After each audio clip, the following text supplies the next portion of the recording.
The heart's true destination. The evening sun cast long shadows across the dusty main street of Cedar Ridge, painting the wooden storefronts in shades of amber and gold.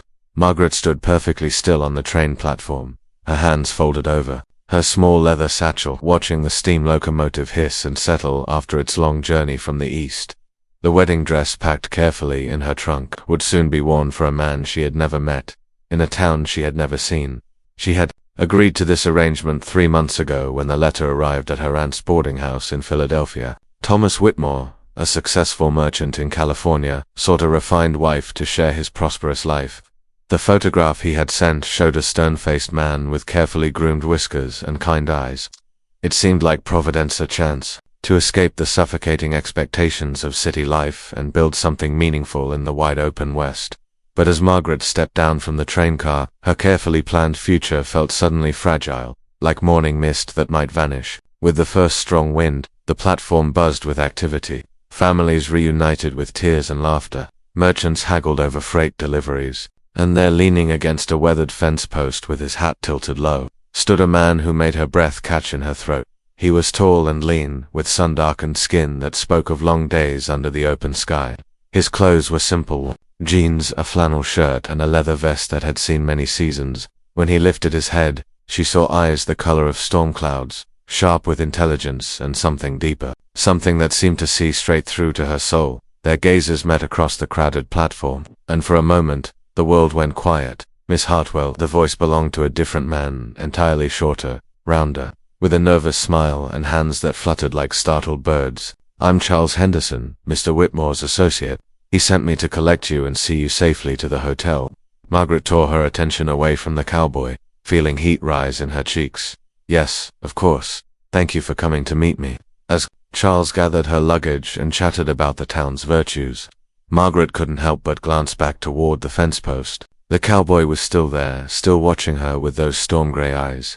He touched the brim of his hat in a subtle acknowledgement, and she felt something flutter in her chest, a feeling she had no name for, and no business entertaining. Next 3 days passed in a blur of preparation and introductions. Thomas Whitmore proved to be exactly as advertised: a kind, successful man who would provide well for a wife. He spoke passionately about his business ventures and his plans to expand westward. He was everything Margaret had hoped for in a husband, while so why did her thoughts keep drifting to a stranger with storm-colored eyes? She tried to push these foolish notions aside as she walked through town each morning, familiarizing herself with what would soon be her new home. Cedar Ridge was smaller than Philadelphia, but it hummed with possibility. New buildings rose alongside, established businesses, families had put down roots here, creating something lasting and real. On her third morning walk, she found herself at the edge of town, where the buildings gave way to open prairie. The vastness took her breath away. Endless sky meeting rolling hills, painted in every shade of gold and green she could imagine. She had never seen so much space, had never felt so small and so infinite at the same time. "Beautiful, isn't it?" The voice came from behind her, low and warm as honey. Margaret turned to find the cowboy from the train station approaching on foot, leading a paint horse with gentle hands. "Yes," she managed, her voice catching slightly. "I've never seen anything like it." He stopped a respectful distance away, close enough for conversation but far enough to maintain propriety. "I'm Jackson Cole. I have a small ranch about 5 miles north of here, Margaret Hartwell." She paused, then added honestly, "I'm here to be married." Something flickered across his features: disappointment, perhaps, or resignation. But when he spoke, his voice remained steady. "Thomas Whitmore's a good man. You'll be well cared for." They stood in comfortable silence, watching the wind move through the tall grass like invisible hands combing through silk. Margaret felt she should return to town, to her duties and her planned future. Instead, she found herself asking, "What's it like, living out here?" Jackson's eyes softened, and for the first time, she saw him truly smile. "Hard work, but honest work. You wake up with the sun and sleep under more stars than you knew existed.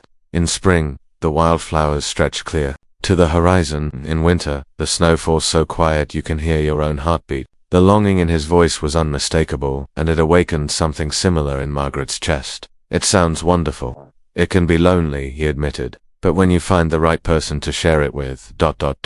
He trailed off, his eyes meeting hers again with that same piercing intensity. Margaret felt her cheeks warm. This was dangerous territory. standing here with this man who stirred feelings she had never experienced. She was promised to another, had given her word, yet something in Jackson's presence made her feel more awake, more alive than she had in years. I should return to town, she said reluctantly. Jackson nodded, understanding flickering in his expression. Of course. Good day, Miss Hartwell.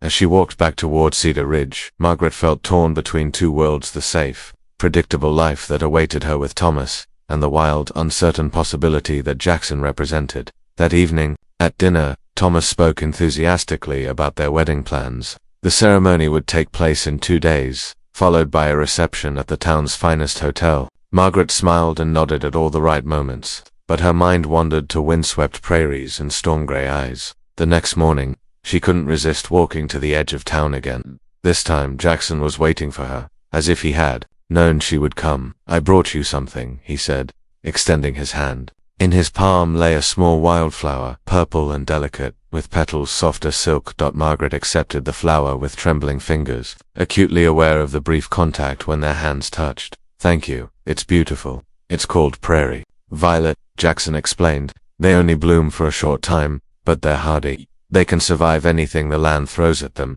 and they always come back stronger. The metaphor wasn't lost on her. Margaret tucked the flower carefully into her jacket pocket, close to her heart. They walked together along the town's edge, talking about everything and nothing. Jackson told her stories of life on his ranch, the satisfaction of building something with his own hands, the simple pleasure of watching his cattle grow strong and healthy. Margaret shared her dreams of creating a real home, of belonging somewhere completely. As the sun began to sink toward the horizon, painting the sky in brilliant oranges and pinks, Jackson stopped walking. Margaret, he said, and her name sounded different in his voice, precious, cherished. I know I have no right to ask this, and I know you've made commitments, but I have to say it, even if it changes nothing. Her heart hammered against her ribs. Jackson, I'm falling in love with you, he said simply.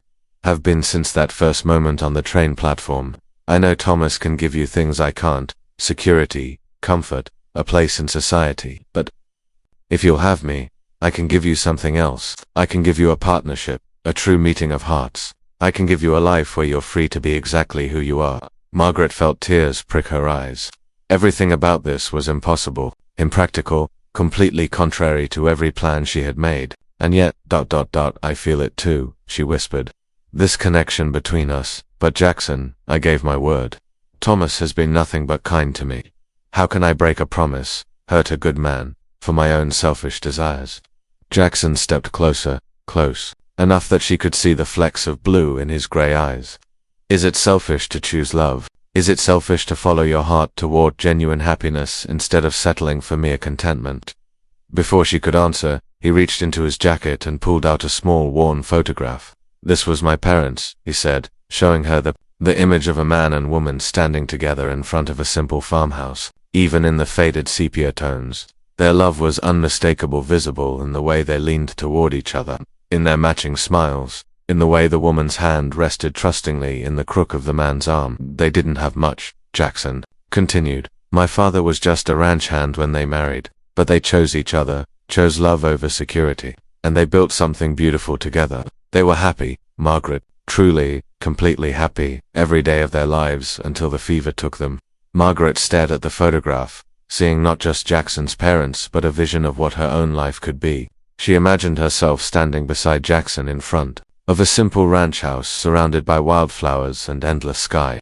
She imagined waking up each morning to a life built on genuine love rather than practical arrangement. Thomas deserves honesty, Jackson said gently, and you deserve the chance to choose your own happiness.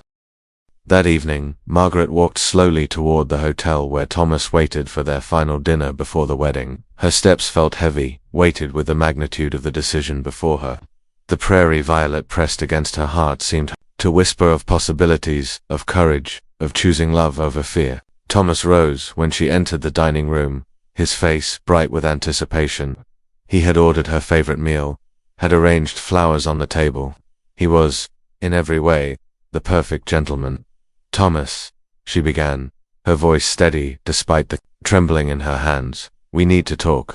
An hour later, Margaret stood once again at the edge of town, her small satchel in hand and her heart pounding with equal parts terror and exhilaration. Thomas had been hurt, yes, but he had also been understanding. I want you to be happy, Margaret, he had said with quiet dignity. If your heart truly lies elsewhere, then I release you from your promise with my blessing.